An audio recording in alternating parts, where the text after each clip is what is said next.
Okay, that's the old drum off, and it was pretty simple as you saw. Just nuts and bolts, clean this up. So we've got a nice mating surface for the new drum when it comes.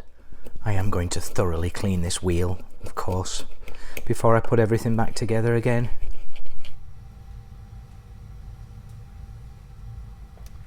The parcel from Coventry has arrived. It's like Christmas, isn't it, when you get these boxes? I hope you're doing okay. Working on projects around the garage.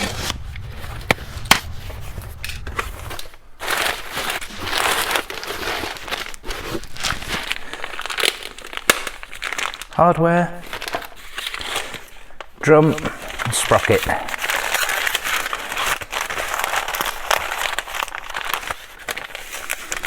First challenge, get into the packet.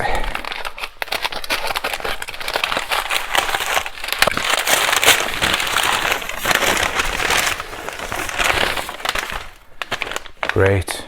That's a 46 tooth sprocket. I'll show you in more detail.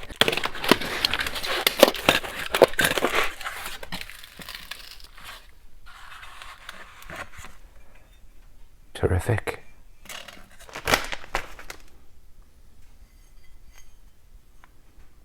Just another close-up of the hardware. So here's the rear drum. I went for the ribbed drum again. This didn't actually come on the Rapide, you probably know that the ribbed ones came on the Shadow. I'm not sure, possibly the Lightning, definitely the Shadow. And so went with that because it's on all four corners on the rest of the bike. And then the hardware for fixing the sprocket. The sprocket, I went with the standard 46 teeth. So I did have 48 teeth on, but going back to 46 standard, that looks really nice. And then the hardware for the sprocket, of course, here, and then the hardware for the drum. And as you'll see, these are the bolts with the cam.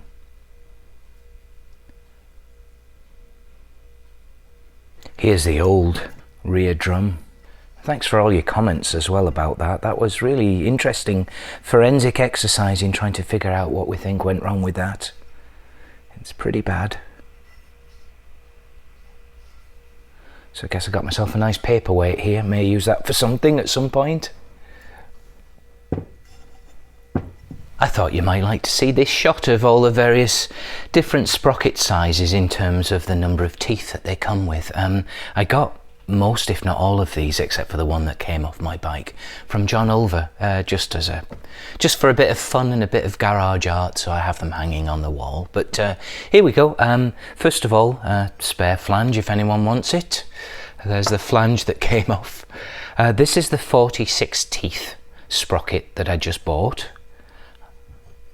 There's another 46 tooth sprocket, and then you'll see, before I take them away, 46, 48, 49, and then 56. That's a massive sprocket on the bottom. So it gives you a sense of how they compare size-wise.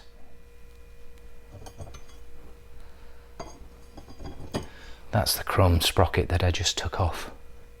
Be nice to get back to black. I'm looking forward to getting back to some originality. There's 49. And then look at that massive sprocket there. I suspect that was on John's race bike or one of his high performance bikes at some point. There's quite a difference between the 46 and the 56. And here are just a few more details about the old to the new. And so here on the left hand side, starting at the front, we've got the old sprocket. And I can see, just examining some of the threads of the bolts, they are pretty banged up actually. So damaged threads, and obviously too long, possibly cut to size, well, cut too long as we've determined. And also as we compare them with the new bolts, they're about a 1/16 of an inch longer, the old ones, and so this should do the trick. Plus they have this shoulder here as well, which will help. I think what's happening there, you'll see the threads have got damaged as they've sat here in these holes. So that's on the Sprocket side, and nice new hardware there. And then on the drum side, again, the old hardware is looking a little worn out. Never intended to reuse it anyway.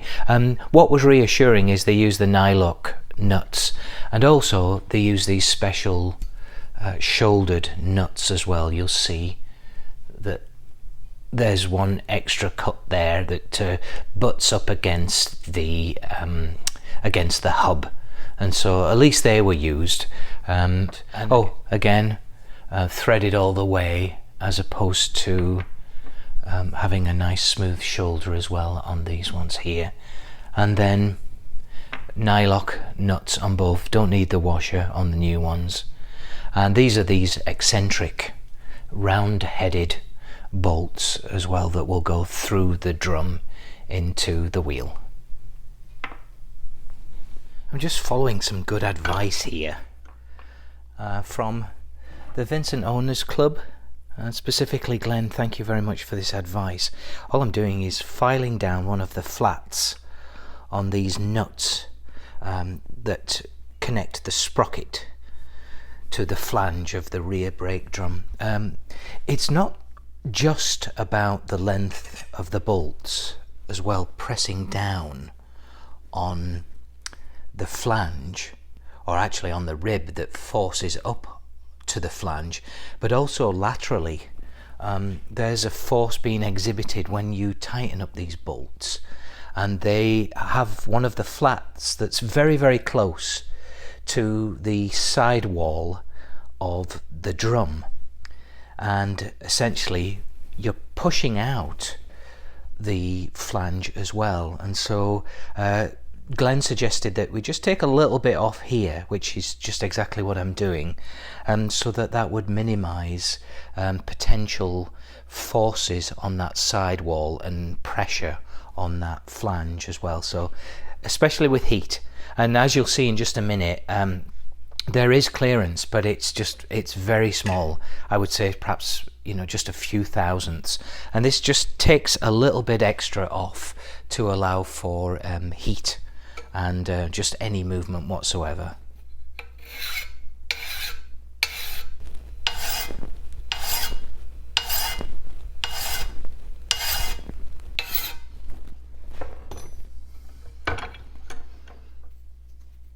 And you can see here how much I'm taking off. It's really not much. You see that flat there? So it's not compromising the integrity of the nut. Here's the rear drum and the sprocket attached, and I've just installed one standard nut and bolt, and you'll see this is the regular nut. I haven't taken anything off this one yet. And as you'll see, number one, there should be enough clearance here between the end of the bolt and this rib here. So what was happening before is these bolts were too long. They were pressing down on that and correspondingly pushing up against the flange, which is right here, and it popped it off like a cap.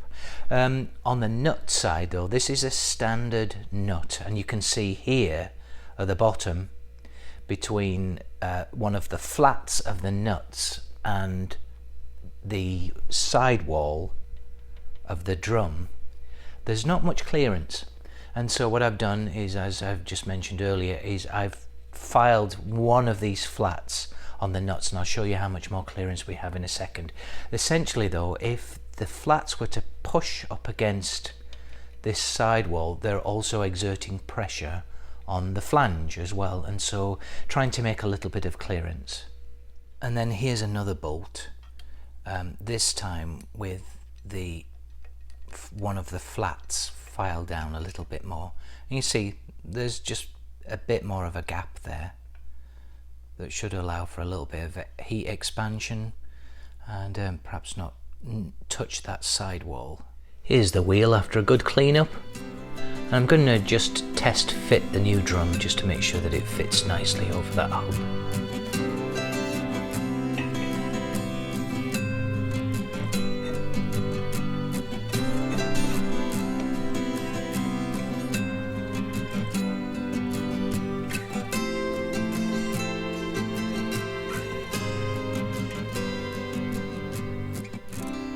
Just further comparing the dimensions of the old and the new hardware. These are the old full threaded bolts. They go through the drum very easily. If anything, they're actually quite loose. We'll see what they go like into the hub in a minute.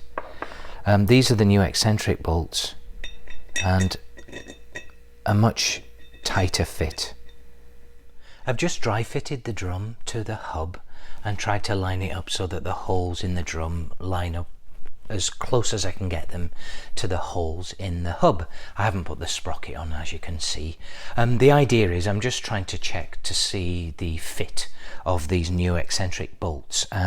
What I'm doing though, first of all, is I'm just starting off with the old bolts, and remember they have the flat that's taken off a little further because this flat goes up against the wall of this hub. And what I'm finding, even though I knocked them out with a drift, they just drop through. They should be much tighter than that. And here's one just on the opposite side, and you see they just drop through. Now I could put more of them in, but just to give you a sense of the amount of play, I probably won't apply when all the bolts in.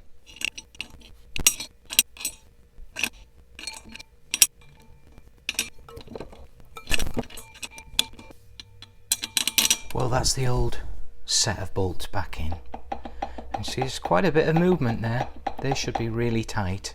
As you see, they mostly just dropped straight in through the holes until you got to almost like the last or second to last bolt, and then they started to tighten up a little bit. But as you can see there's just too much slack in there. So now what I'll do is try the new eccentric bolts and just to see how they fit. I've just made a little felt tip pen mark here. That's the narrowest point of the head, this eccentric head on the bolt, so that can go in against the wall of the hub.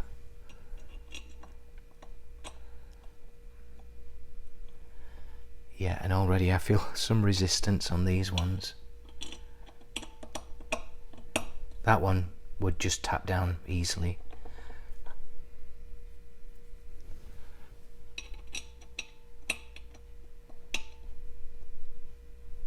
Well, as you can see, it's much tighter. That's not moving at all, and just a little bit of movement in each of these, but not enough that it will allow for them to pass all the way through. That one, I think, if I pushed real hard, yeah, that would go through. So the others are going to need a little bit of tapping, I think. Obviously, I'm super sensitive to not damaging the heads or the threads of these bolts, but I think that's what's going to be needed just to get this precision tight fit. There were just a couple of holes that had some burrs in them, so I just chased them out with this file here, this round file. So got all the bolts started into the hub so that they should now pass through, perhaps just with a little tap from a drift going through the drum. Okay, I'm just going to start by holding the sprocket on to the drum with just a couple of nuts and bolts to begin with. What I'll do then is I've marked the nuts. The flat that I shaved off with the file I've marked as black with black pen, and then I've marked the opposite side with blue pen. The idea there is you can't see that black mark once it goes down as you're trying to fit the nut. But what I can see is the blue mark that tells me that I've got the flat in the right position. So I'll just put these on for now, just to hold the sprocket on while I tighten all the others up. I'm going to have to put Loctite on the actual nuts rather than the threads, because you have to withdraw them first of all. A little fiddly. Okay, so that's the sprocket just held for now. I'm going to just Loctite these nuts and then start just working my way around the sprocket.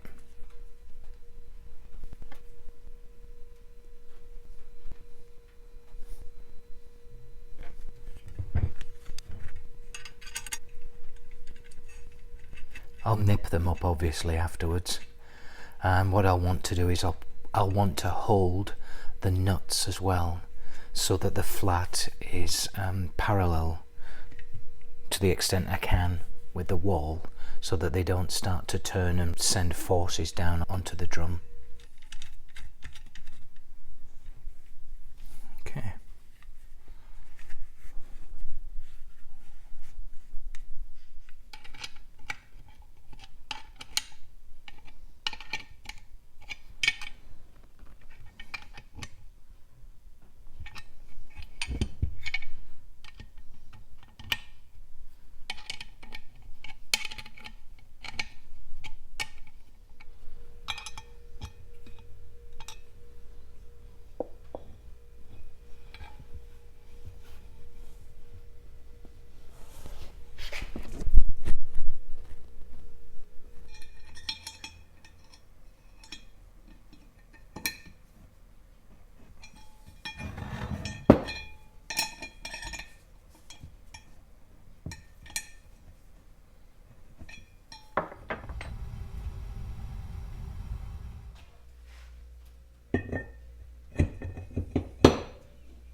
Whoa.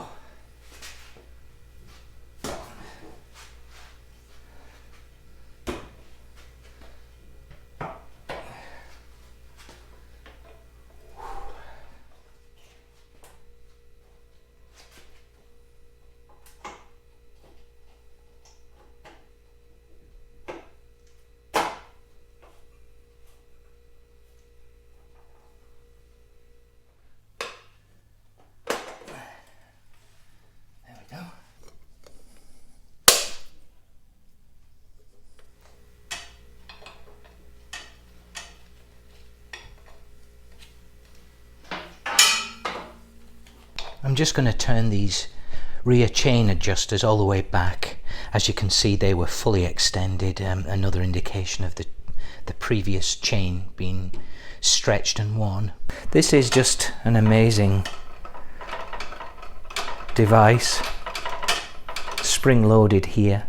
And I'll just pull those all the way back so that I can move the wheel forward, get the chain on, and then we'll readjust.